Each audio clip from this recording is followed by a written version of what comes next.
Good morning, Peterborough. My name is Jim Tubb, and it is time for your Sports Break broadcast on 92.7 C Triple FM in Peterborough, Canada. This show can be streamed online at trentradio.ca, or you can follow what we're talking about on Twitter at SportsBreakTR. The weather outside today it's about 3 degrees. It's sunny. It's a nice day here in Peterborough, you know. No snow on the ground, so it's not too cold if you don't like the cold, and it's kind of warm if you don't like the heat. So it's an in-between day, I guess is the way to say it so far. But it is still a beautiful day to talk about sports, ladies and gentlemen. But what day isn't? And, you know, I ponder that question every week, and I don't know if it's ever been answered. When isn't a good day to talk about sports? What isn't a beautiful day to talk about sports? And I challenge you for that. Next week, you know, submit it in your homework or something. Who knows? There's been a lot going on. As I say, every week, there's always a lot going on in sports. But this weekend was just something else. In Canada, of course, it was the Grey Cup weekend. For those of you who maybe don't know what that is, it's the CFL. It's the Canadian Football League. They play with different rules from the NFL. Is it as popular? No, but it's ours. So we love it like that, is that it's our football league. And there was a big storyline going into it where this was a chance for the Winnipeg Blue Bombers to win their first ever CFL Grey Cup. If you paid attention to the news or you're into like sports news a lot, well, you're listening to the show. And unless you're into sports news, you're my mom and she's listening to support. Thanks for listening. There was a story of a super fan in Winnipeg that 18 years ago made a bet that until the Winnipeg Blue Bombers win the Grey Cup, he was not going to wear pants. And that's exactly what Chris Matthew believed in. And that's what he did. So for 18 years, he did not wear a single pair of pants. He rocked shorts. The only exceptions he made in those 18 years were for funerals and weddings. Which, like, I think we can understand that. A funeral or a wedding, you should maybe not gear down into some shorts. You should probably be wearing pants to make yourself look good. He's told stories of him and his wife went down to Mexico to enjoy a trip. They're both retired now, and they went to eat at a restaurant, and he wasn't allowed in because you had to wear pants. And the guy's like, the matronne, I think is what they say when the person that greets you at the door, the person working at the restaurant, would have been the easier way of saying it, said, well, if you come back in pants, we'll let you in. And the guy's like, nope, I guess we'll go eat somewhere else. He just wouldn't wear pants. And he finally, after 18 years of leaving his legs exposed to the Winnipeg winter, out there blowing snow in shorts, Chris Matthews finally got to put on a pair of pants because the Winnipeg Blue Bombers won their first ever Grey Cup. They beat the... I was going so well there. They beat the Hamilton Tiger Cats 33-12. I believe the game... I shouldn't say it. The game was at McMahon Stadium, which I believe was in... I think it was in Winnipeg. No. Great start. That's a great... No, but it was a good game, like, for Winnipeg to win their first. And, like, it was the story of Chris Matthews kind of stood out to me. It was one of the reasons I watched the Grey Cup or part of it. Usually don't, or usually try to, but don't. It's nothing against the Grey Cup or the CFL, of course. There are people. It's an acquired taste, I feel like, for a lot of people. But for the Winnipeg Blue Bombers, they finally won. And the Ticats, it sounds like they didn't put up a lot of fight. From what I saw, they didn't put up a lot of fight in the game. And it was Winnipeg. They were going to take it anyways. And for Chris Matthews, he finally got to put on a pair of pants. And I'm sure, and he said on an interview with TSN that, if they won, well, he was maybe going to wear pants for, a day. And then he was just going to go right back to shorts. Because he just got used to wearing shorts all the time. And he liked wearing shorts. Which, to each their own, obviously. But, you think maybe in the winter you'd want to mix in a pair of pants. So you're not freezing your shins off. But I guess everyone's different. And if you're wondering, well, how did this guy work while wearing pants? Or not wearing pants? He was a teacher in Winnipeg, and his principal was very accepting and let him wear shorts all the time. The kids loved it. Graduations, he would go up on stage, and I believe he's Irish, so he would wear a kilt. So he was used to it anyways. Yeah, like, Winnipeg, man. Crazy people. Very crazy people.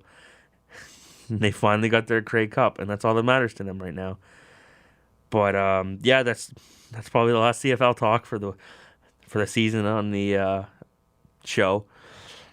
It doesn't stand out well, and it doesn't get a lot of listens. But yeah, go Bombers. It's as simple as that. Back in the NHL, where we usually start the show. It's been a crazy week, obviously, since we've been here last week. Last week, we talked about the Houston Astros that was just last week, yeah. We talked about the Houston Astros and their cheating scandal. And then the week before that, of course, it was Don Cherry, which I'm sure everyone here knows well, like what happened with Don Cherry, this and that. And he's still got his podcast, good for Don, like whatever.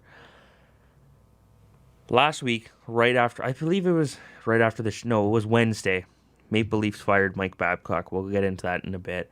We'll get into the entire Mike Babcock story that broke yesterday. Because of that, a former NHLer, Akim Aliu, which I believe is how you pronounce his name, that's how I've heard it, accused Calgary Flames head coach Bill Peters of using racial slurs toward him 10 years ago with the Rockford Ice Hogs, which was the Chicago Blackhawks AHL affiliate. I don't know if they still are, but that's who it was at the time. He was born in Nigeria, not Niagara, the player. And he said that Peters directed the N-word toward him in the dressing room several times over his choice of music. Eliu said he rebelled against Peters due to his comments. He added in response, the coach wrote a letter to Blackhawks president John McDonough and general manager Stan Bowman to have Eliu sent down to the ECHL despite a strong start to the season. Obviously, the Flames know about the allegations now. The NHL knows about the allegations now. Bill Peters was not made available to the media last night after they lost to the Pittsburgh Penguins. And, it's not a great look on Bill Peters. He's kind of been considered like the younger and less successful Mike Babcock. And I only say less successful because he said less of a chance. But this is not a good way to start the season for the Flames, who are already having a terrible season. The Leafs had a terrible start, but at least the Leafs are starting to get back on track. It's only been 2 games, let me say that. But the Flames just don't look right now. And there's it's as simple as that. The Flames just don't look good right now. They, of course, made the Milan Lucic for James Neal trade. Other way around, they gave up James Neal, got Milan Lucic back, and it didn't work. And, there's talks of firing, trading players. Johnny Gaudreau, I've seen everywhere, is on the trading block, allegedly. It's not a good start to the Flames. And this is something that, of course, is more to do than a good start. It has to do with, being a good person and not, attacking someone for who they are, not whatever, for attacking someone for who they are. And this is something that's not going to go away for Bill Peters and the Flames organization, probably. In the Big Apple, Henrik Lundqvist is now 5th all-time on the NHL's all-time win list with the 3-2 overtime win over Minnesota Wild last night. He has 455 wins.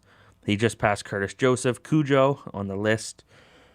He trails only Ed Belfour with 484, Roberto Luongo with 489, Patrick Roy with 551, and Martin Brodeur with 691. Now, of course, the closest is Marc-Andre Fleury, who has 450. He's right behind Lundqvist. He is a guy, Lundqvist, great for Lundqvist. Lundqvist is getting up there. Of course, he spent 15 years in the NHL. So if you do 15 plus 18, that's 27. Is that how you do that? Yeah, 37. Quick math here this morning on Sports Break. 37, so he's a bit older. Fleury, of course, for me, I've said this before, I think he has a good chance to catch up to Martin Brodeur and challenge for the all-time win list. He's been on some really good hockey teams. Vegas is a very good hockey team. and I think Fleury has a chance.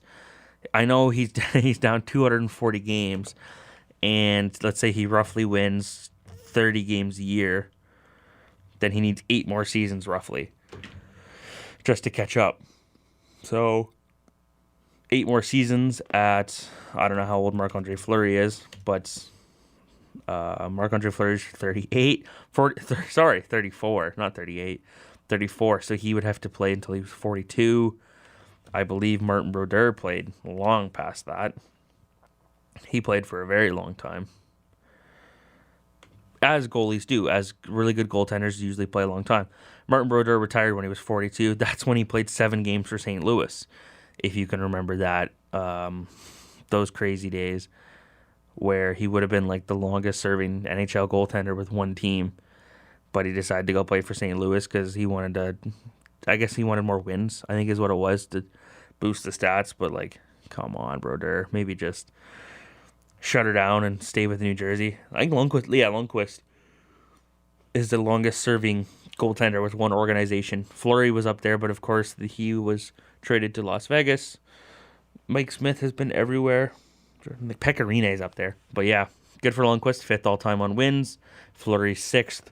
And I don't think it'll be long before we see Marc-Andre Fleury pass Lundqvist and continue his way up the rankings, I guess is the way to say that. And if you watched hockey on the weekend, St. Louis Blues defenseman Robert Bortuzzo, his hit on Nashville Predators forward Victor Arvidsson, it looked a little tough. Arvidsson was in front of the net. Bortuzzo cross-checked him towards the net. It looked like Arvidsson's face hit the crossbar. He went down. Bortuzzo looked to his left. The ref had his arm up. And Bortuzzo was like, what? I'm going to get a penalty for this. And then he doubled down and like cross-check Arvidsson twice in the back, like right where the kidneys are, of course. And like, as a way of, I don't know if it was like, oh, I'm going to get a penalty anyways, might as well double down and hurt him more, which, like, not a great look on Bortuzzo. He's a repeat offender. He was suspended 4 games for the action, which makes sense. Like, I've seen a lot online where it's like, it's an intent to injure. And yeah, maybe it's just not a very good look, in my opinion. And he got suspended for 4 games, and it was well deserved. And the guy he hit, Victor Arvidsson, is out 4 to 6 weeks with a lower body injury. Obviously, you can't play injury into the suspension length because a dangerous hit and a dangerous play is just that. It's a dangerous hit or dangerous play. And if you deem suspensions solely based on the injury resulted, a high hit that the concussion doesn't develop for a week or like a couple days after, how are you supposed to punish that? Like, it's a hard precedent to set. But 4 games, I don't know if it was enough for that. When you look at Alexander Kerfoot, or Alex Kerfoot, I guess is how you say his name, of the Toronto Maple Leafs, was suspended 2 games for his cross-check on Colorado defenseman Eric Johnson. Johnson was at like the icing line in his own end, if that makes sense. Right where, like, parallel with the net, and Kerfoot cross-checked him into the boards. And that is a very dangerous play in the NHL. When a player is about 3 feet from the boards and you cross-check him into the boards, he's very defenseless. And most of the times, not enough time to get any arms up or anything, and he's just going to go head first into the boards. That's how you that's how you fracture your spine. You get a concussion. That's how you get hurt. And I believe Eric Johnson was back, not in that game, but in the next game. And Kerfoot was suspended 2 games for that. I have no problem with that. And online, I've heard a lot of people saying the same thing. There's no problem for that suspension, because you can't do that. And I would say it's like one of the more dangerous plays in the NHL that still exists is being 3 to 4 feet away from the net and getting cross-checked into the net. Or not from the net, from the boards, 3 to 4 feet away, and you get cross-checked in from behind. It's just not good. And there's a very high chance of injury. And it's a scary play because the player's defenseless. And Kerfoot said, as most people would say, I didn't mean to do it. Of course, he knows Eric Johnson well, but if in that situation, you don't just push him into the boards, you skate with him and you take him into the boards with you, so he's not going in head first. This is how I was taught, and this is how I've seen it taught, is instead of shoving him from behind. This is all for the kids listening. I got to fill Don Cherry's role of teaching the kids how to play hockey, except I'll do it politely, and with less harm actions and telling people to be quiet, like Ron McLean. But instead of shoving the person from behind into the boards, you kind of angle them in with yourself, and like you grab them almost and put them into the boards with you, or you don't hit them at all. You just stick check them maybe, but like if they're 3 to 4 feet away from the boards, you just can't hit them if their back is towards you. If it's a side view, it's of course on the ice is different, but a side view you're more likely able to, and no one's gonna get hurt. But just don't cross-check people from in behind into the boards. And even Kerfoot mentioned, like, yeah, this is a suspension, and he, like, didn't even fight it. There was no talk of fighting it, which, like, if you're Kerfoot, that looks good. And, yeah, like, I don't know. They'll be without Kerfoot for a couple games, and it'll hurt for a bit, but it's deserved. I think we delayed it long enough. Last week, of course, Mike Babcock was relieved of his duties as the head coach of the Toronto Maple Leafs. Last Wednesday, I was writing an essay for a class. It came up at 5 o'clock. Believe it or not, it shut down all production on the essay, as it should for most people. It's a big deal. The head coach of the Toronto Maple Leafs fired. And it was something a lot of people saw coming, and I saw coming, but I can easily say I didn't see it coming here. I thought they were going to give him the rest of the road trip to figure it out, maybe give him till Christmas. Excuse me. Kyle Dubas and Brendan Shanahan obviously decided enough is enough. We need a new voice in there. And the 7-2 loss against Pittsburgh really did it in, saying that, the players weren't listening to him anymore, and they just didn't want to play for him anymore. So they fired Mike Babcock and brought in Sheldon Keefe, who, of course, was Kyle Dubas' head coach. When Dubas was the GM in Sault Ste. Marie, Sheldon Keefe was the head coach there. When Dubas was named the GM of the Toronto Marlies, Sheldon Keefe was the head coach there.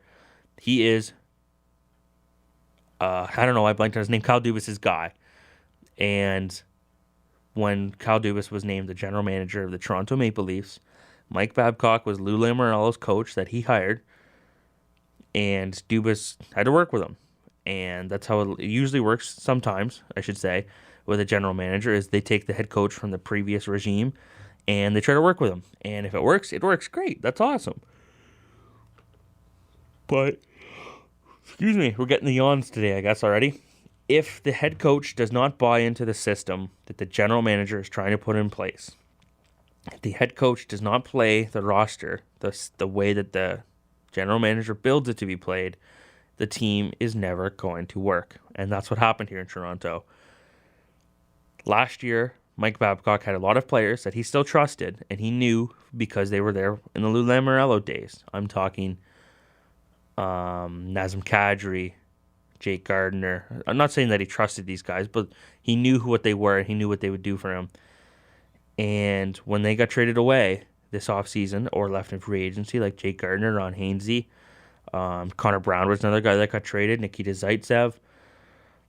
I knew it was more than two names, all these guys. And Kyle Dubas brings in these smaller, faster, more skilled players. Kyle Dubas sometimes doesn't know what to do. Or not Kyle Dubas, Mike Babcock doesn't know what to do. And he didn't use the roster to how it should have been used. And this is the result the Leafs got, is that they weren't good right away. And it cost Mike Babcock his job because he didn't use the roster how it was supposed to be used. It's as simple as that. So now Sheldon Keefe comes in. He's a more skilled guy or a more skilled coach, and he believes in letting the players play a bit more. Not a run-and-gun style, but like Matthews, Tavares, you're going to play 23 minutes a game, not 18, like what Mike Babcock was doing. Frederick Gauthier is not going to get every defensive zone face-off. Penalty kill is different. He put Janssen on the recently recalled Pierre Engvall, put him on the penalty kill. And it worked. In the first game against Arizona, they won. Matthews got a goal. Pierre Engvall got a shorthanded goal. Tyson Barrie on his first power play got a goal. And it just looked like everyone looked better. Everyone looked happy. And you could just tell that the Leafs were getting tired of the same Mike Babcock spiel over and over again. And I think it's as simple as that. That, like, they just weren't listening to Mike Babcock anymore. And the voice had gone stale. The message no longer mattered. And that Sheldon Keefe was... The roster was built for Sheldon Keefe. Kyle Dubas knew it was always going to be Sheldon Keefe coming in. It was just a matter of when, not, like, who or what. It was just when is eventually Mike Babcock going to get fired so I, Kyle Dubas, can bring in my guy. Here it is. And now, at first when this firing happened, I was like, well, now Keefe is put in a tough spot because they're expecting them to make the playoffs.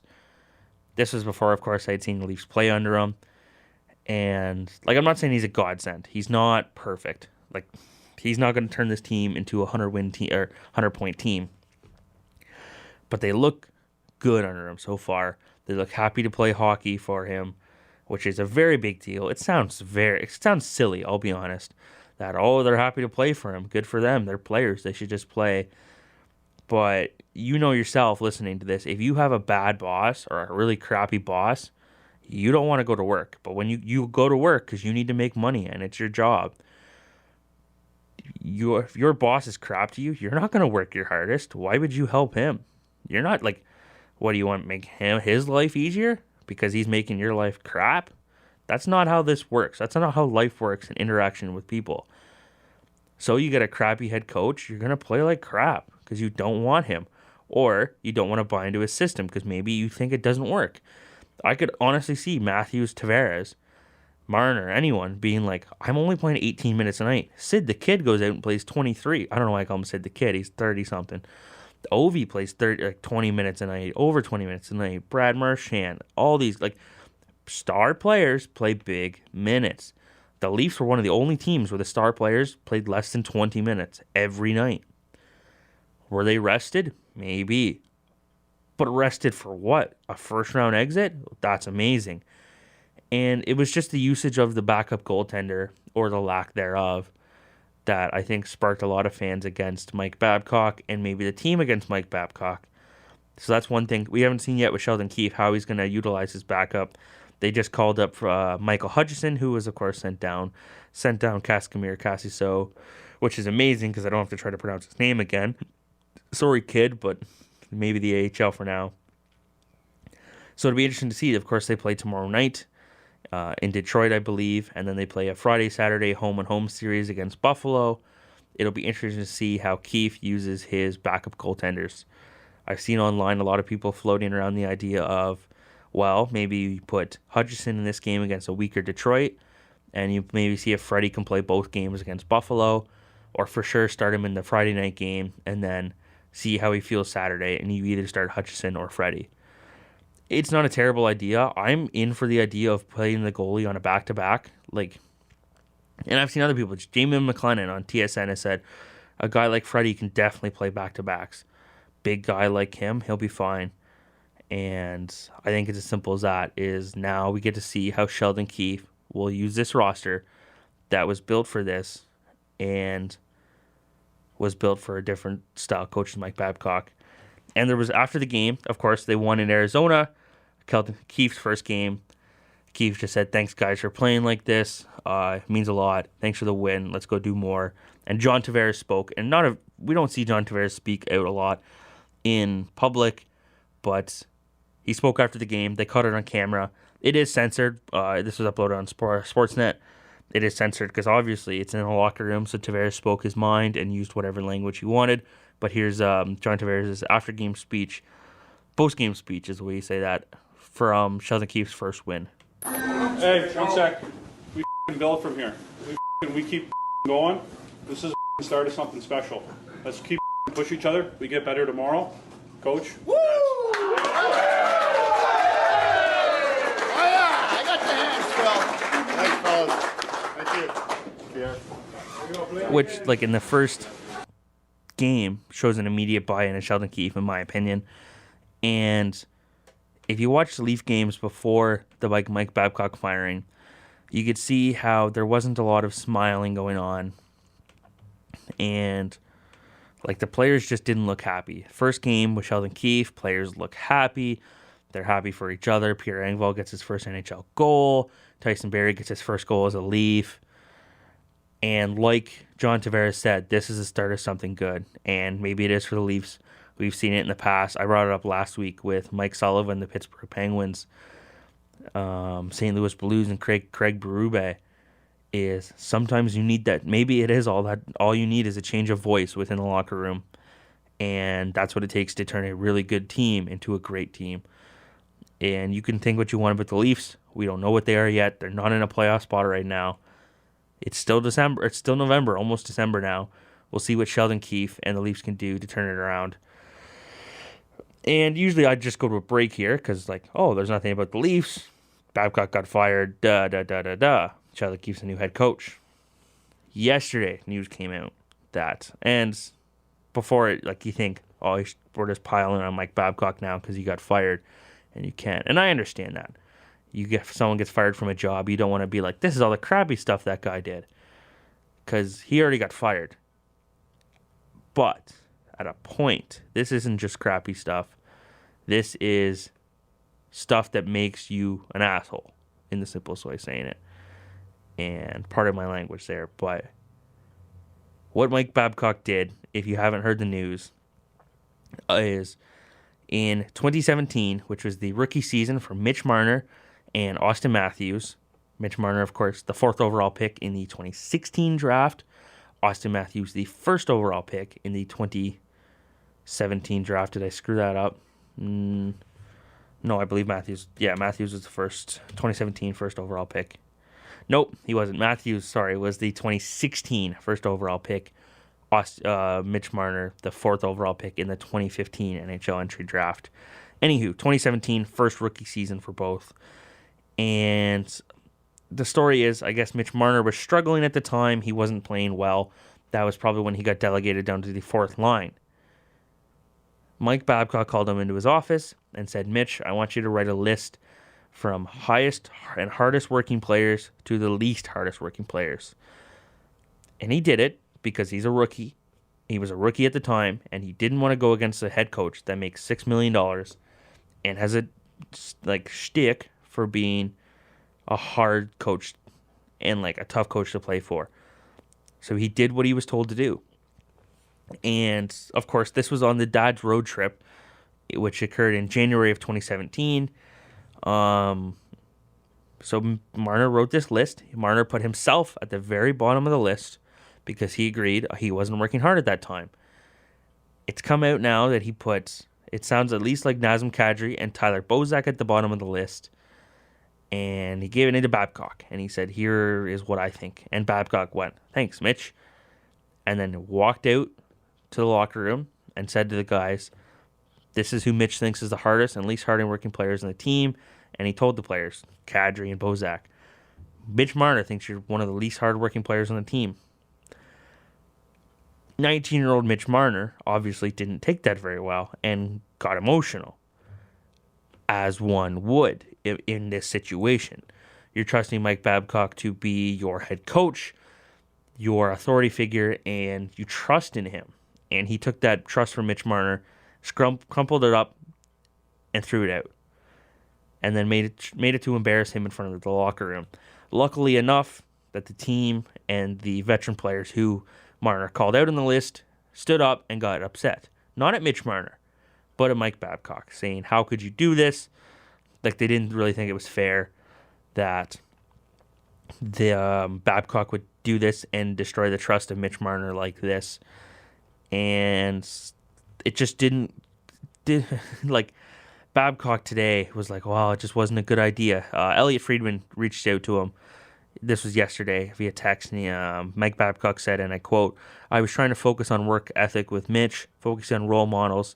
Ended up not being a good idea. I apologized at the time. Which, great. To say I apologized at the time, No one knows whether that's true or not.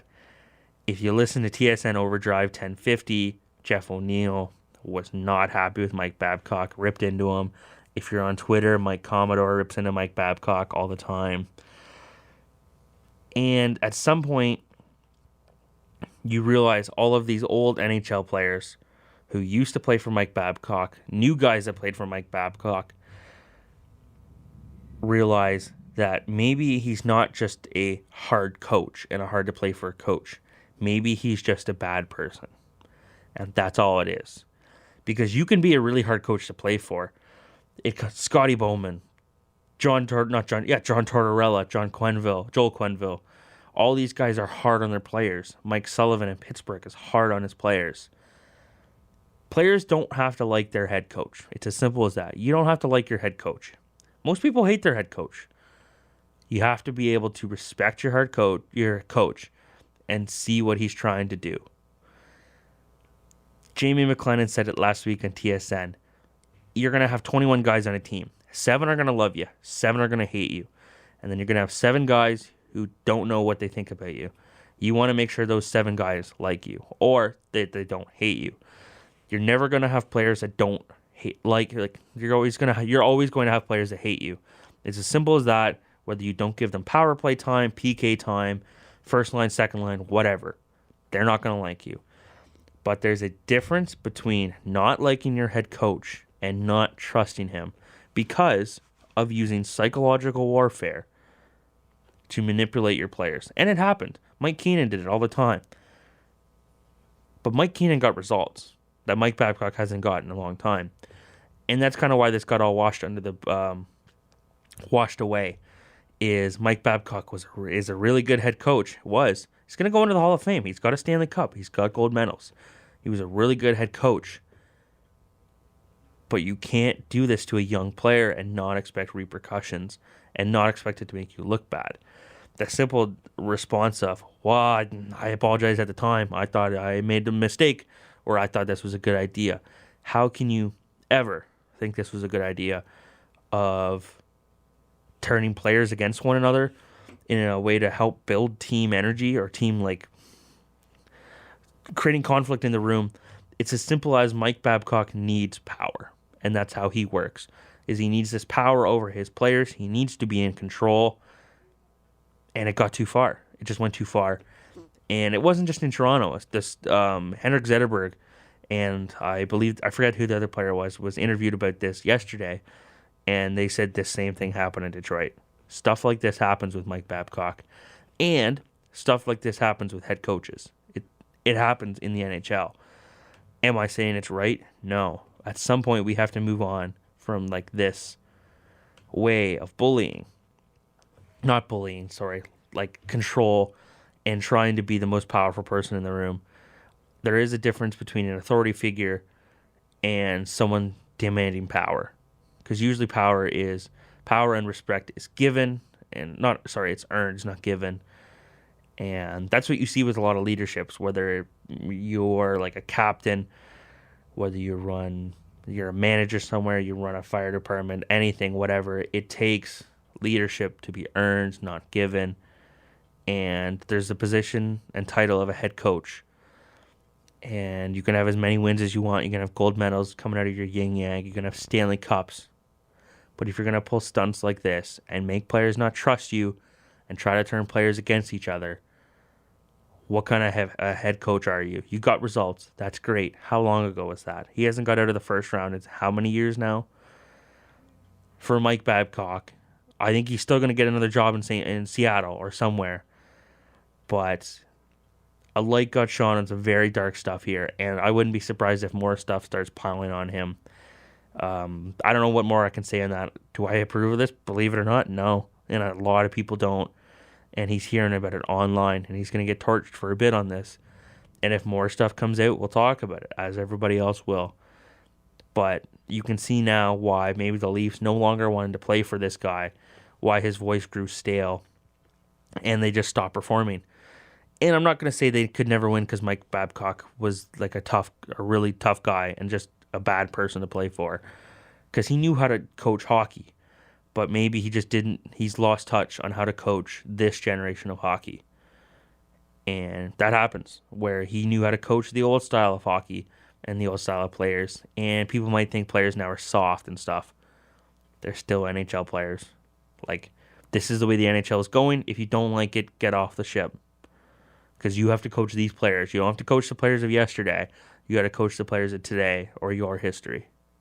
It's as simple as that. And stuff like this can't keep happening. And if it does, we're in the generation now where it's going to come out and you're going to get torched online. It's as simple as that. And does that mean anything? No. Getting torched online cost Don Cherry his job. So if you're Mike Babcock and anyone else, you got to remember that.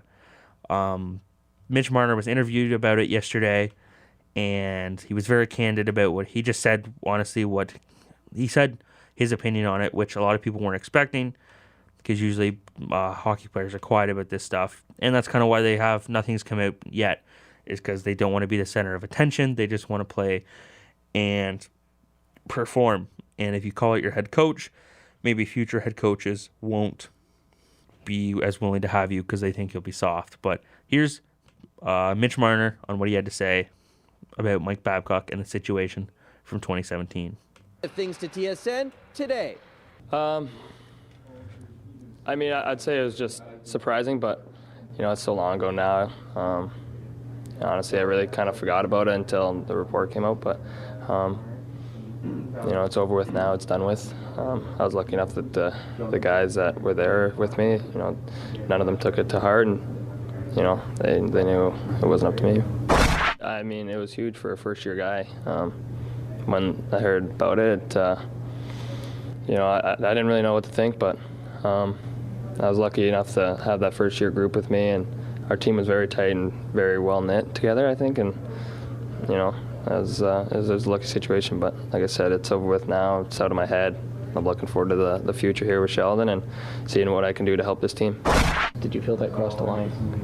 I mean, like I said, it was my first year. I didn't really know what to think of it, but it's over with now. Nothing really, can say, but, I'm looking forward to, the new change and, seeing how I can help this team win with Sheldon. I think everyone in this room has a lot of skill and ability in their bodies to do a lot of great things, and I think people just weren't doing it. I think their minds just weren't thinking freely, and I mean, you can see the last couple of games, I think a couple of those guys just gone out there and having fun with the puck and doing their skills and doing their thing, and it's helped their team out a lot.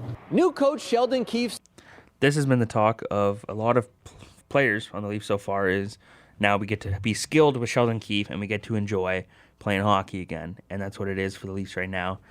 Is they get to enjoy playing hockey without Mike Babcock, and they just get to they get to enjoy playing hockey. It's as simple as that. And if you're the Leafs, this is what you want, is to get to play hockey, and you're away from Mike Babcock and everything that happened there. Yeah, it's a new situation for the Toronto Maple Leafs. It's a new team. And I think I've said enough about it. I can about Mike Babcock. There'll be more that'll come out probably. But yeah, the Leafs, it's the new era of the Toronto Maple Leafs. It's the Sheldon Keefe era. And again, they play tomorrow night against Detroit. And then the Friday, Saturday against Buffalo. But we're going to be right back. We're going to have a quick break here. We'll be right back. We're going to talk about the Toronto Raptors and their game last night against the Philadelphia 76ers. We'll see you in a bit. We are back here, ladies and gentlemen, for your SportsBreak broadcast on 92.7 C Triple FM through the facilities here at Trent Radio in the beautiful Peterborough, Canada. If you were with us before the break, of course, we talked about Mike Babcock and the Toronto Maple Leafs, what happened there. Just on Twitter, I guess another story came out. Not another story, but another element was, if you remember, Matt Martin was on the Toronto Maple Leafs. He was eventually traded. The reason for his trading was that allegedly, I should say, he confronted Mike Babcock about the whole Mitch Marner situation, and he wouldn't let it go. Essentially, the conversation got heated, and Babcock no longer wanted Matt Martin on the team. That's why he was let go and went to the Islanders. Just another element. I don't know if that's 100% true, but it's what I'm seeing, and it looks like it's from a good source. But that's how it is. That's the story, at least. Last night in Toronto, there was no Maple Leafs playing, but the Toronto Raptors were playing last night and Philadelphia 76ers were in town.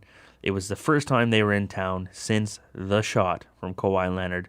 If you don't know what I'm talking about, Game 6 of the second round of the NBA playoffs, heading into overtime. It was going into overtime. The Raptors were down by 2. Kawhi gets the ball in the corner. Joel Embiid's blocking. Kawhi shoots over him. Ball hits the rim 3 or 4 times, backboard and in. Raptors go on to play Giannis Antetokounmpo in the conference finals. Golden State Warriors in the finals, and the rest is Toronto Raptors history.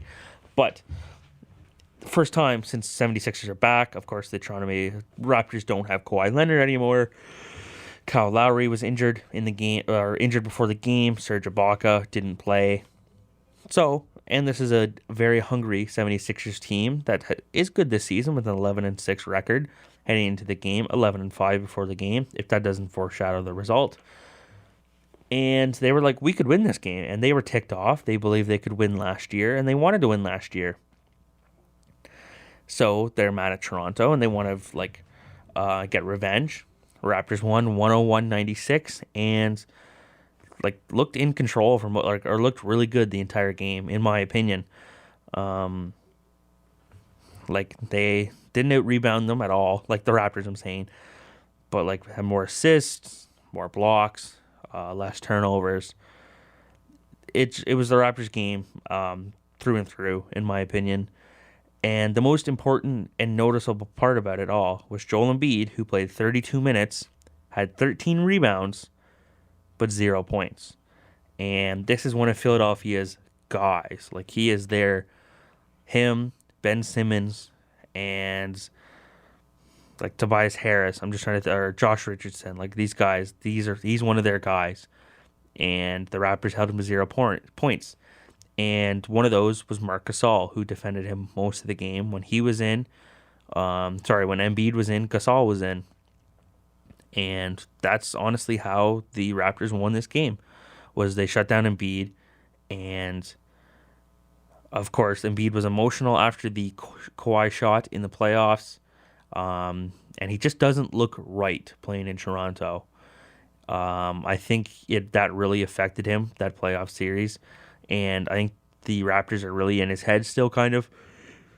I think Embiid and the Philadelphia 76ers last season really thought they were going to win against the Toronto Raptors. And when they lost, I think it took a lot out of them. I think most players bounced back and realized it's the playoffs, anything can happen.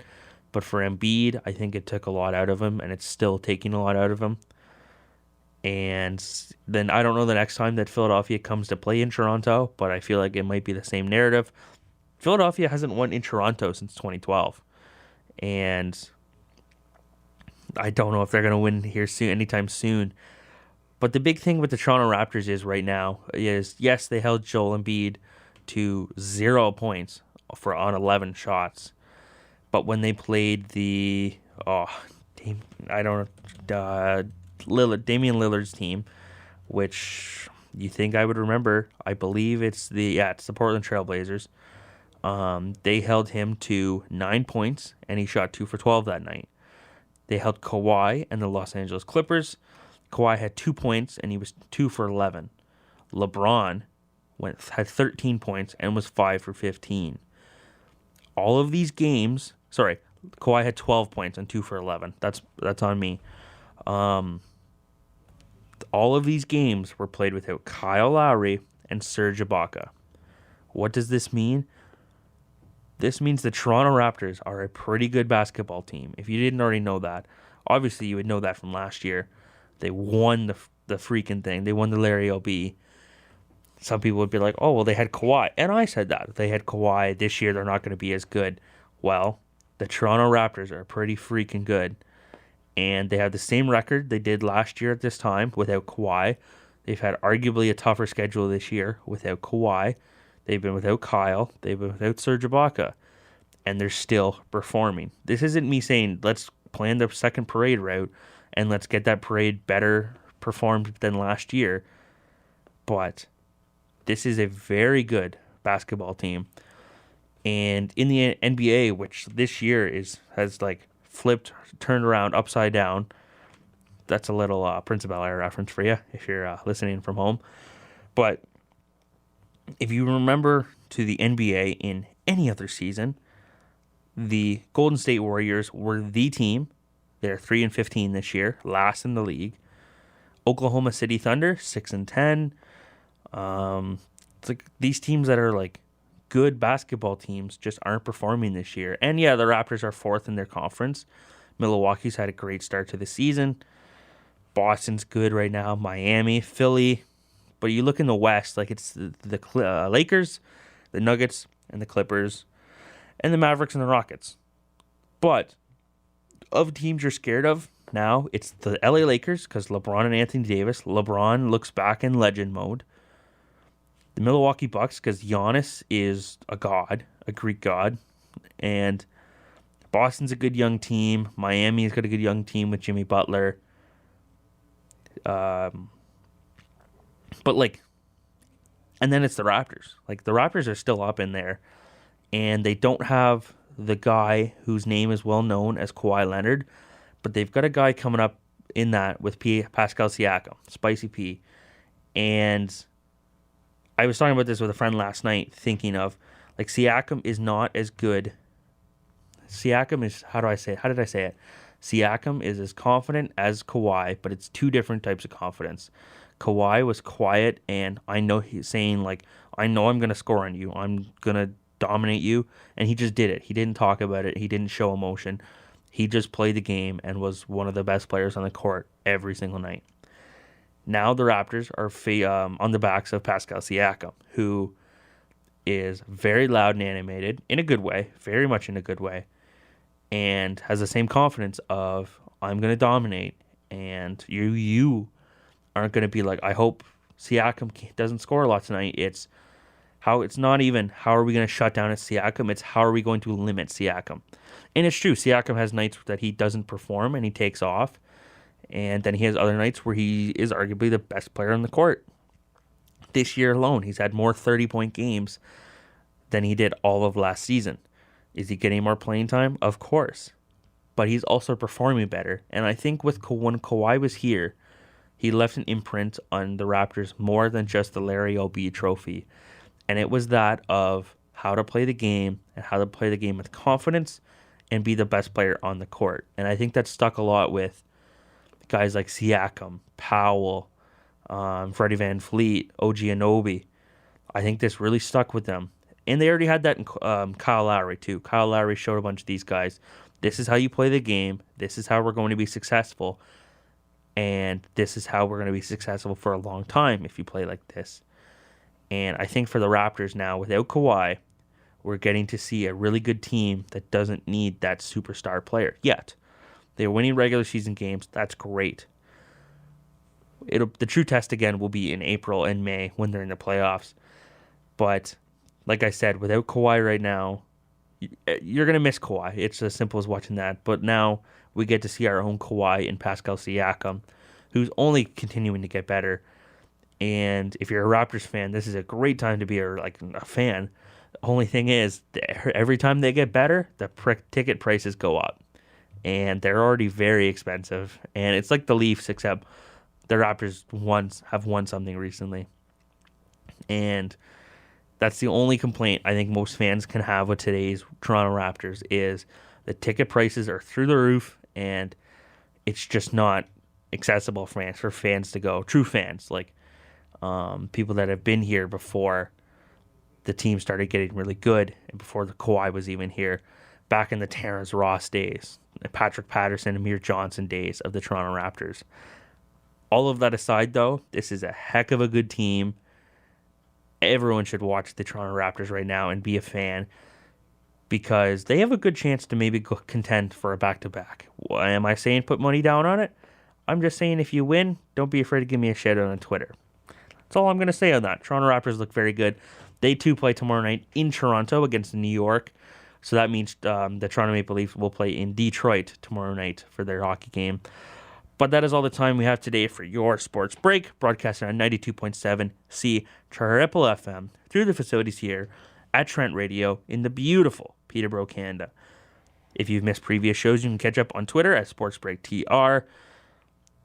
go to that Twitter at SportsBreakTR. You can see my Movember link. Help men stop dying too young. Help me stop men dying too young. It's for a good cause. We'll be back next Tuesday at 9 a.m. for another show. We'll talk about the NHL season, how the Maple Leafs performed under Sheldon Keefe another week, the Toronto Raptors, and the MLB offseason. Remember, ladies and gentlemen, to check your smoke and carbon monoxide alarms, and have a good day.